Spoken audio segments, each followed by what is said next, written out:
Okay, Bismillahirrahmanirrahim. Assalamualaikum warahmatullahi wabarakatuh dan salam sejahtera. Kita telah masuk ke tutorial 18 Okay. Tutorial 18 ini bab 9 ya. Imperialisme Asia. Dan cikgu ingin ingatkan sekali lagi ya. Sebelum ni kita telah selesaikan perdagangan, mata wang ya, dan juga cukai. Nanti tingkatan 5 kita akan jumpa juga imperialisme dan sila ambil perhatian, dia ada beza. Ini imperialisme Asia Nanti tingkatan 5 imperialisme Asia Tenggara. Ada beza tu. Okey, tanpa buang masa kita terus melihat sampel skrip yang disediakan. Okey. Minta maaf ya. Ini tingkatan 4 cikgu pun untuk pengetahuan anak-anak ada buat untuk tingkatan 4 boleh beritahu adik-adik anda ke SSM First Batch tu. So, okay, untuk imperialisme bab 9. Okay. Soalan yang pertama, jelaskan maksud imperialisme. Maksud imperialisme. Dan kita mulakan tanpa buang masa. Imperialisme bermaksud penguasaan negara yang lebih kuat terhadap negara yang lebih lemah. Kuat 1 dan lemah 2. Okey. Penguasaan ini bertujuan mendapatkan keuntungan 1 markah dari segi ekonomi dan politik. Pada pandangan cikgu, keuntungan tu boleh dapat, tapi ekonomi politik ni salah satu. Okey. Keadaan ini berlaku sejak zaman tamadun Rom lagi. Tamadun Rom, kemudian penjajahan kuasa barat seperti Spanyol, ini penjajahan yang kemudian dan Portugal ke atas. Ya, satu contoh saja. Jadi di sini anak-anak boleh dapat yang pertama kuat, kedua lemah, ketiga keuntungan, keempat ekonomi, Rom 5, 6. Jadi ditakdirkanlah ini soalan esei. Soalan esei untuk maksud ni bahaya sikit. Selalunya 4 markah Okey, kita takut tak cukup isi. Kadang-kadang cukup-cukup saja skema memberi markah Jadi 4 markah tak ada masalah. Nak dapat 6 di sini, maksima 4 garis-garis. Cubalah ingat, insya-Allah. Okey, kemudian untuk soalan B. Bentuk terangkan, cikgu dah jelaskan sebelum ini, boleh fikirkan fakta, huraian lanjutan, contoh, inferen. Dan jangan sayang-sayanglah. Yang penting buat ayat yang terbaik. Okey. Faktor yang mendorong kedatangan kuasa barat ke Asia kerana mereka ingin mendapatkan bahan mentah. Ini faktanya, bahan mentah 1 markah. Pada masa itu negara Asia seperti tanah Melayu kaya dengan hasil getah. Okey. Bahan mentah markahnya kepada getah. Contoh, tak perlu tersusun fakta, huraian, contoh. Tak kisahlah. Mungkin fakta lepas tu contoh, boleh, tak ada masalah. Seterusnya mereka ingin menjajah negara-negara Asia, menjajah 1 markah. Okey, kedatangan mereka juga untuk mencari pasaran barang perindustrian mereka. Bermaksud mereka datang bukan semata-mata mencari bahan mentah kekayaan Asia tetapi mereka nak bawa barang dia dan dijual di Asia. Kita tahu penduduk Asia sangat ramai, khususnya orang Cina dan India. Revolusi industri di Eropah menyebabkan negara, contoh revolusi Belanda, kita beri satu contoh, seperti Belanda dan Perancis datang ke Asia. Faktor seterusnya ialah perkembangan pengangkutan. Pengangkutan 1 markah. Huraiannya di sini, ketika itu berlaku perkembangan jalan raya, kereta api dan kapal wap. Kita berilah di sini untuk kereta api 1 markah, wap pun boleh. Ciptaan kapal wap telah mempercepatkan perjalanan kuasa barat. Kuasa barat juga datang ke Asia kerana ingin menyebarkan tamadun. Tamadun 1 markah. Mereka berpendapat tamadun mereka dianggap lebih tinggi. Okey, hakikatnya bukan sebab itu. Mereka nak menjajah sebenarnya. Maka mereka menyebarkan budaya barat. Okey. Selain itu, mereka juga menyebarkan agama Kristian. Agama Kristian 1 markah. Barat juga berebut-rebut sesama mereka untuk menjajah negara Asia.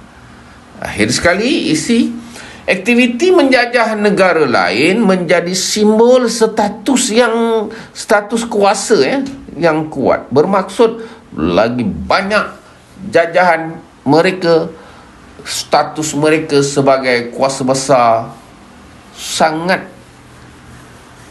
sangat dipandang oleh kuasa barat yang lain. Jadi mereka berebut. Macam British mempunyai jajahan yang begitu banyak berbanding Belanda, Perancis dan lain-lain lah. Apa lagi?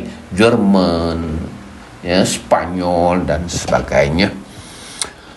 Okey, isi yang anak-anak dapat yang pertama dari isi bahan mentah, getah, 3 menjajah, 4 pasaran, 5 revolusi industri, 6 Belanda, 7 pengangkutan, 8 kereta api, 9 mempercepatkan, 10 menyebarkan tamadun. Okey, mana lagi? 11 tinggi, 12 budaya barat, 13 Kristian, 14 berebut-rebut, 15 status. Okey, kalau 8 markah anak-anak, okey, dah 15 15 tadi. 15 maksima 8 garis. Okey.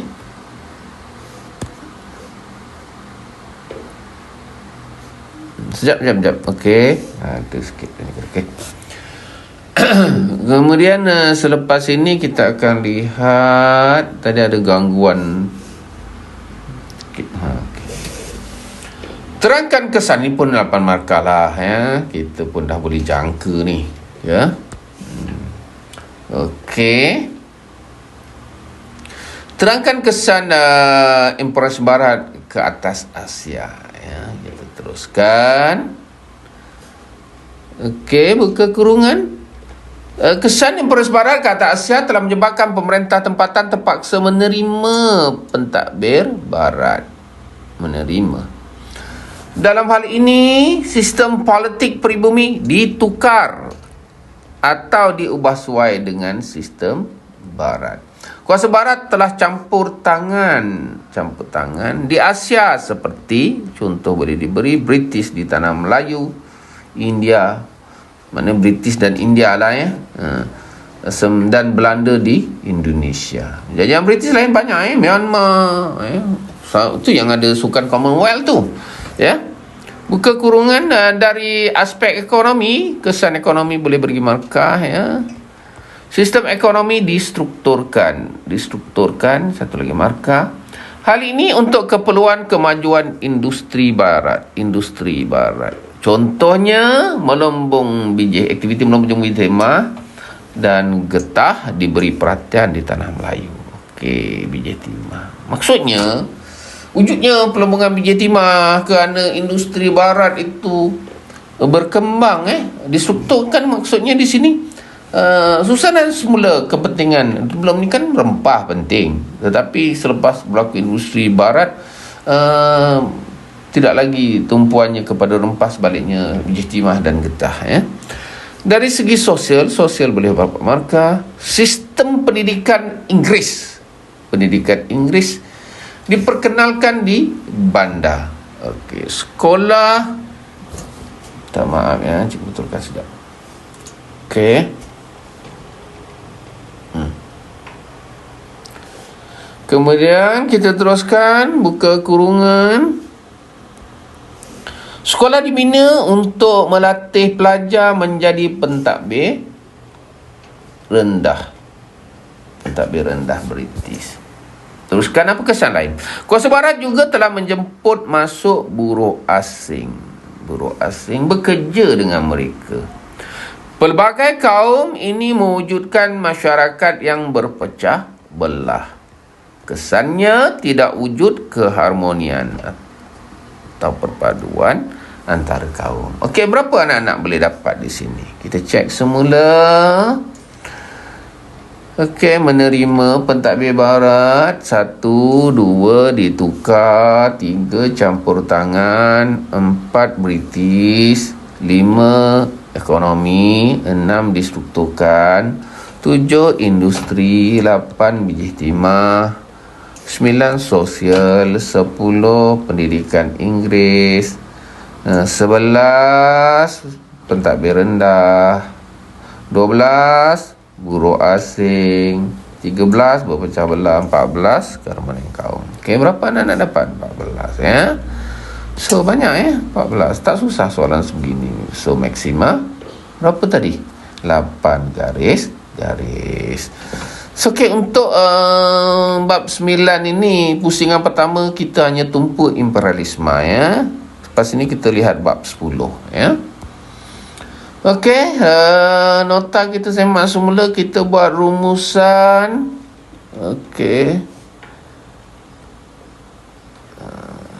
Yang pertama, anak-anak mesti tahu tentang maksud. Okey.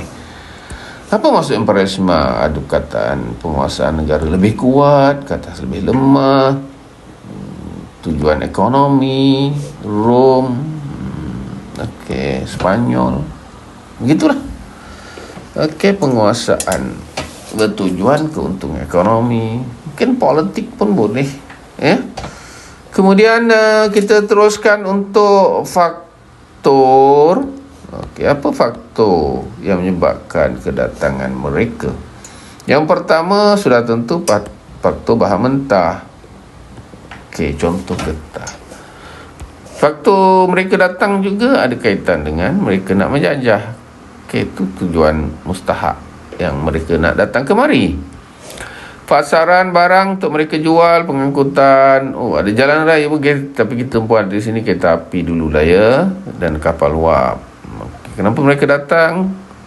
Okey, adanya pengangkutan tadi mempercepatkan. Sebenarnya kereta api ni pun ada benar juga ya, ia berlaku di kawasan tanah besar di Eropah hubungan yang sebelum ni sutra tetapi dengan adanya kereta api dan jalan raya, okey, di kawasan maksud saya di kawasan darat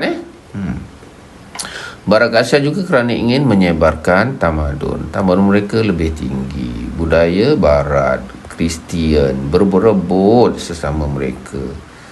Okey, status kuasa yang lebih kuat. Okey, itu saja untuk faktor. Untuk kesan, okay, kita tengok untuk kesan. Kesan yang pertama, kerana berlaku perubahan di mana terpaksa menerima pentadbir barat, mana secara paksa ya. Kemudian akhirnya sistem politik berbumi, sistem sultan itu ditukar, diubah suai.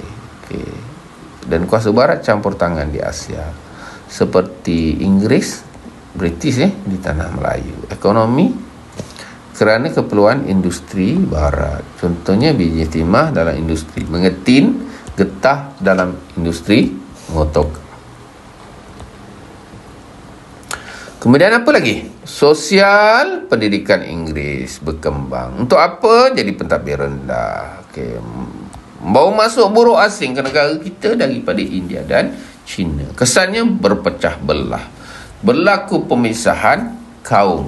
Okey, Melayu di desa-desa luar bandar, India di kawasan ladang, China di bandar-bandar dan melombong. Kesannya tidak wujud perpaduan ataupun keharmonian. Okey, reformation nanti kita akan buat juga dan lain-lain dalam pusingan yang kedua lah ya. Okey, itu saja untuk tutorial kali ini. Terima kasih kerana mengikuti dan sabar bersama cikgu. Mudah-mudahan anda dapat A+ yang mengikuti tutorial ini. Cikgu doakan sangat-sangat. Itu saja. Assalamualaikum warahmatullahi wabarakatuh dan salam sejahtera.